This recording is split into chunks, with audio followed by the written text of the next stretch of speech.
नहीं, ये सब ऐसे नहीं चलेगा। मेरा यामूर की माँ से बात करना जरूरी है। लेकिन अगर मैं कॉल करूंगी तो क्या होगा? वो औरत पहले ही बहुत कुछ कह चुकी है। तो क्या हुआ, मैं कॉल तो करूंगी। हो सकता है उसका दिमाग बदल जाए जब वो ये बात सुनेगी कि उसकी बेटी हमारे पास है।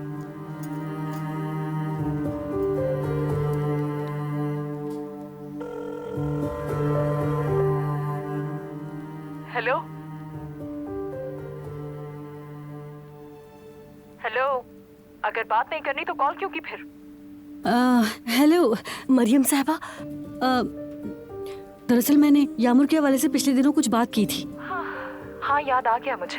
मैंने कहा ना आप उसे उसी जगह पर रहने दें। अब क्या हो गया है? नहीं नहीं, कुछ नहीं हुआ है। यानी हुआ तो है, आपकी बेटी यामूर अच्छी फैमिली में आई है।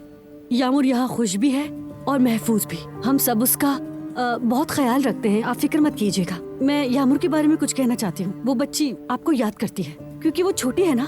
बहलाने की पूरी कोशिश कर रहे हैं, लेकिन माँ की जगह कोई नहीं ले सकता। माँ की मोहब्बत और शफकत का मुकाबला दुनिया में कोई नहीं कर सकता। क्या तुमने मुझे माँ बनने का सबक देने के लिए कॉल की है? अरे नहीं नहीं, ऐसी कोई बात नहीं है। तो फिर तुम चाहती क्या हो? मैं जर्मनी में हूँ, तुम्हें समझ नहीं आ रही है ये बात? अगर तुमने उसे ले लिया है तो बस अब देख लो। आप जर्मनी में हो सकती है मरियम साहिबा, लेकिन ये कोई बहाना नहीं है। सुना आपने, कोई बहाना नहीं है। यानी कम से कम हम बात कर सकते हैं, नहीं तो हम टिकट करवा के।